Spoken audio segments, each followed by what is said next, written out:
तूने सही कहा था दिव्या, सर्पिका के पास विष है तो डायन के पास छल। ये सब डायन का जाल था जिसमें तू फंस गई। ये बात तेरे और मेरे अलावा कोई नहीं जानता। पिया के अंदर की दैविक शक्तियों का स्रोत तू है। तेरे मरते ही पिया दैविक नहीं रहेगी। यहाँ तू मरेगी, वहां तेरी बेटी की दैविक शक्तियां। मैंने कहा था ना, अंश की शादी दैविक से नहीं होने दूंगी। अब अंश की शादी पिया से तो होगी, दैविक से नहीं। अब पिया एक मामूली लड़की बन के रह जाएगी जो ना मेरा कुछ बिगाड़ पाएगी, ना अंश को बुराई की तरफ जाने से रोक पाएगी। अब अंश सिर्फ मेरे इशारों पर चलेगा। डायन फिर से जीत गई। डायन पूरी दुनिया से जीत सकती है, लेकिन सर्पिका से नहीं।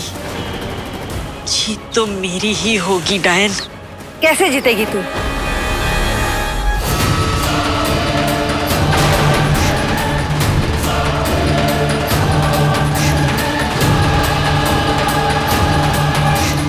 ये अंगूठी जो तूने अपनी बेटी को देने के लिए बचा रखी थी, ये तो मैं ले रही हूँ।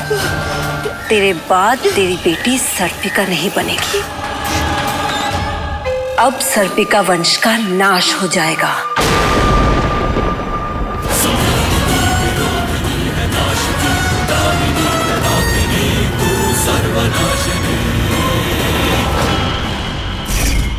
उल्टी चाल की शुरुआत हो गई। शांताकारं भुजगशयनं पद्मनाभं सुरेशं विश्वाधारं गगनसदृशं मेघवर्णं शुभांगं विश्वाधारं गगनसदृशं मेघवर्णं शुभांगं। दिव्या को ताबूत से बाहर निकालना मेरी पहली चाल थी।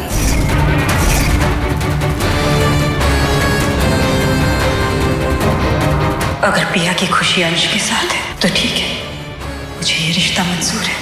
और दिव्या से अंश पिया की शादी के लिए हाँ करवाना मेरी दूसरी चाल।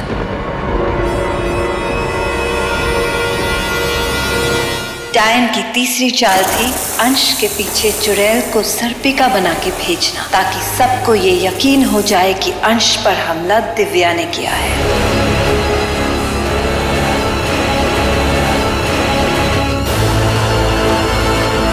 डायन की चौथी चाल, दिव्या को वेदश्री के सामने सर्पिका के रूप में लाना।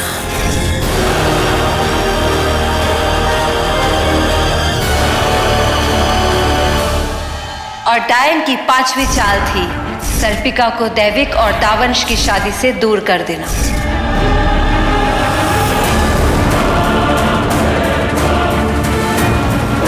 और मेरी छठी चाल थी सर्पिका को मार के उसकी सर्प अंगूठी ले लेना, ताकि दिव्या के मरने के बाद ना पिया दैविक रहे और ना कभी सर्पिका बन पाए।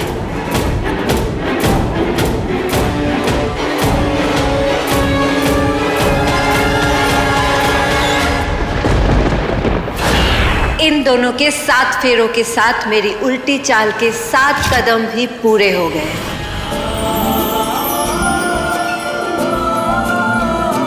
जीते रहो, सदा सुहागन रहो।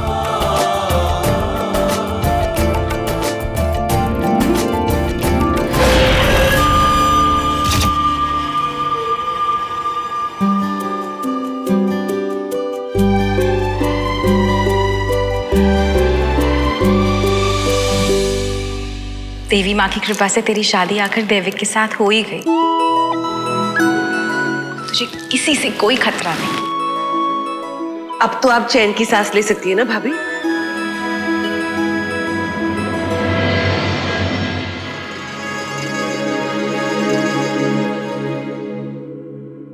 मैं सारी जिंदगी तुम्हें गलत समझती रही मोहना। मुझे लगता था कि एक डायन कभी किसी और के बारे में नहीं सोच सकती, लेकिन तुमने दिखा दिया कि एक माँ माँ होती है, चाहे वो इंसान हो या डायन।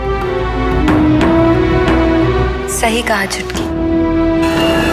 मुझ जैसी ना कोई डायन है, ना ही मुझ जैसी कोई माँ। मैं अपने अंश के लिए कुछ भी कर सकती हूँ।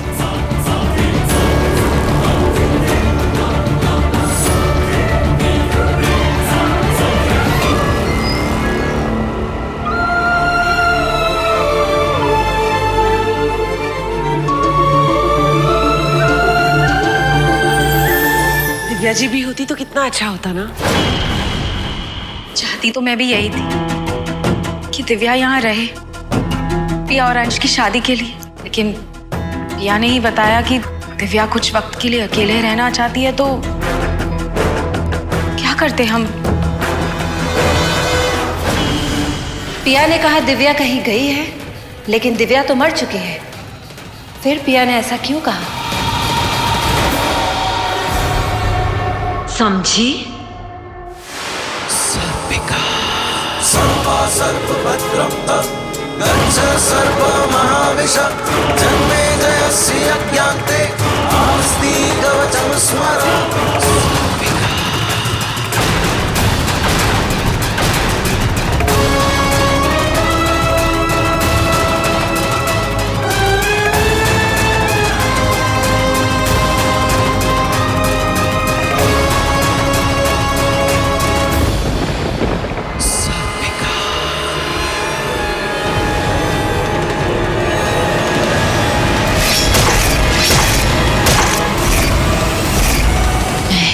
सर्पिका हूं।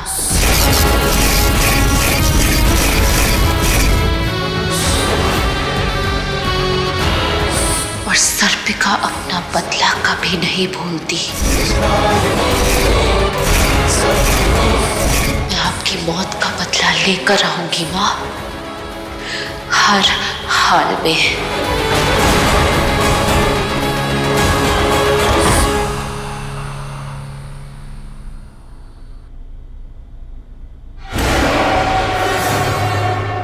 आ गए।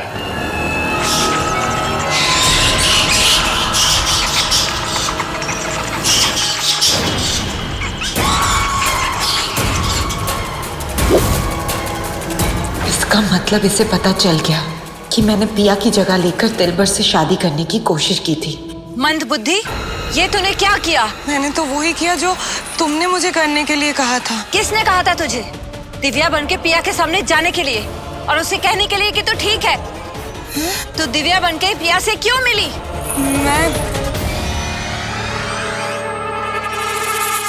बहुत अच्छा किया तूने। आखिर तूने कोई तो समझदारी का काम किया। हाँ, मैंने पिया को बेवकूफ बनाया। शादी से पहले मंडप में भी, और शादी के बाद जब वो घर में आई तभी भी बेवकूफ बनाया।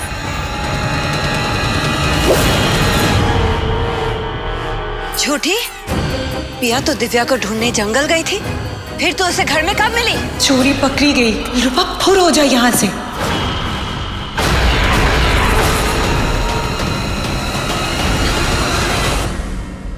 अगर चुड़ैल दिव्या नहीं बनी थी तो पिया ने सबको ये क्यों कहा कि वो ठीक है? वो अपनी माँ की मौत क्यों छुपा रही है? कहीं पिया सर्पिका तो नहीं?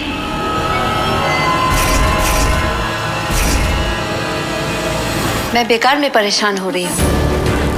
मैंने इस सर्पिका की अंगूठी दिव्या से ले ली थी, और इस अंगूठी के बिना पिया सिर्फ एक आम लड़की है।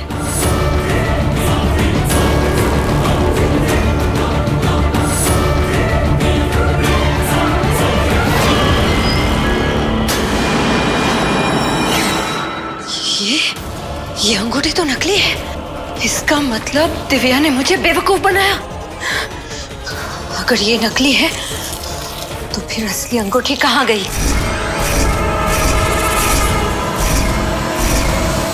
कहीं वो अंगूठी दिव्या ने पिया को तो नहीं दे दी?